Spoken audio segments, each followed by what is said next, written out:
Halo saudara, dari Washington DC, saya Patsy Widakuswara dan tim VOA kembali menjumpai Anda dengan serangkaian berita Amerika Serikat dalam Sapa Dunia di Kompas Pagi. Tanggal 4 Juli kemarin merupakan hari kemerdekaan Amerika Serikat dan biasanya juga hari di mana warga negara baru diambil sumpahnya. Namun data menunjukkan semakin banyak warga justru melepas paspor Amerika. Sebagian besar melakukannya atas alasan ekonomi. Anak-anak ini diambil sumpah setia mereka sebagai warga negara baru Amerika Serikat. It feels incredible just to be able to be in America, a country where I have the ability to have an education, to do what I want to do, to choose what my vocation is going to be. Tiap tahun, sekitar 600.000 hingga 700.000 imigran menjalani naturalisasi menjadi warga negara Amerika. Di saat yang sama, Dinas Pajak Amerika atau IRS mencatat banyak warga Amerika justru melepas kewarganegaraan mereka. Selama 3 bulan pertama 2015 misalnya, sekitar 1.300 warga Amerika melepas paspor mereka. Ini adalah peningkatan 18% dibandingkan periode yang sama tahun lalu. Analis umumnya memperkirakan faktor uang ikut berpengaruh. Tidak seperti banyak negara lain, pemerintah Amerika memungut pajak kepada seluruh warga negaranya, bila pun yang bersangkutan menetap dan bekerja di luar negeri. Selain faktor pajak, menurut seorang pengacara imigrasi, berbelitnya proses administrasi di Amerika secara umum juga berpengaruh. It's like Big Brother. One of my clients who oddly enough lives in communist China. He says, wow, America is more communist than the communists.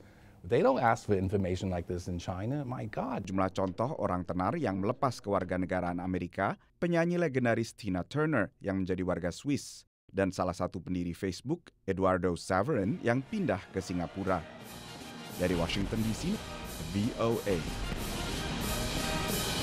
Dua komedian Muslim Amerika menuntut lembaga transportasi kota New York yang membatalkan kontrak pemasangan iklan untuk promosi film mereka. Film berjudul The Muslims Are Coming ini merupakan tinjauan satir dan humor akan fenomena Islamofobia di Amerika Serikat. Kontroversi ini bermula dari promosi film berjudul Beware the Muslims Are Coming.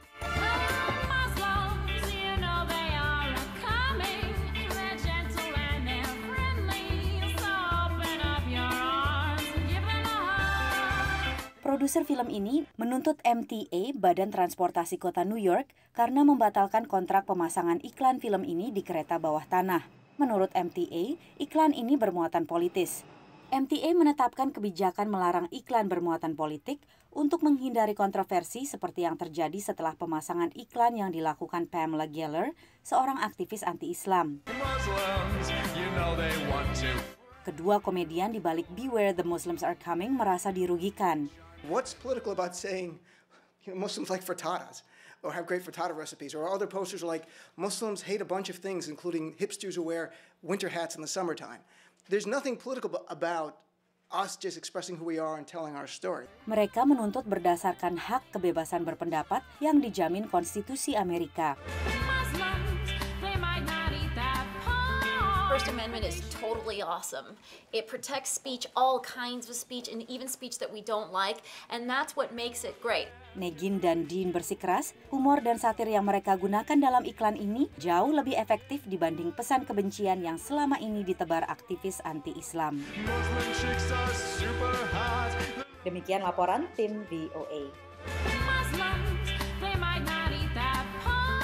Saudara, September 2014 lalu, Presiden SBY meresmikan Masjid Diaspora Indonesia di kawasan Silver Spring, negara bagian Maryland, dengan pesan agar masjid ini menampilkan wajah Islam khas Indonesia yang ramah, terbuka, dan inklusif.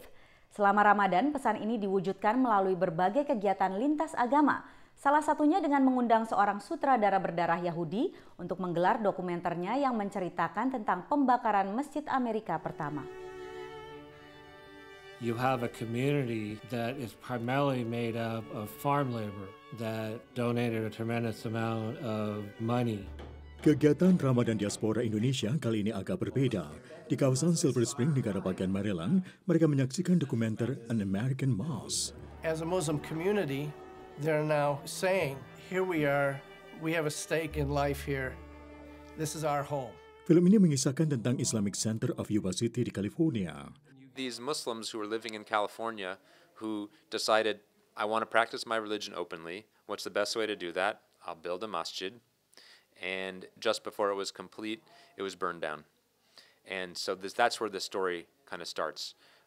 Why did it burn down? What was their reaction after it burned down? What was the reaction of non-Muslims? Sutradara berdarah Yahudi ini diundang untuk memutar filmnya oleh komunitas Muslim Indonesia. Kita ingin Interfaith Community di Montgomery County itu mendengarkan sendiri dari non-Muslim. Pembuat filmnya itu adalah seorang Yahudi. Dia justru membuat film dokumentari tentang Muslim Community dan Interfaith. Selama Ramadan, An American Most diputar di masjid dan Islamic Center di berbagai kota di Amerika. You know what? You burned the building down, but you really didn't destroy the spirit. Demikian laporan tim VOA. Saudara, kami akan kembali menjumpai Anda dengan rangkaian berita Amerika Serikat dalam Sapa Dunia Senin depan. Terima kasih atas perhatian Anda. Dari Washington DC, saya Patsy Widakuswara dan tim VOA.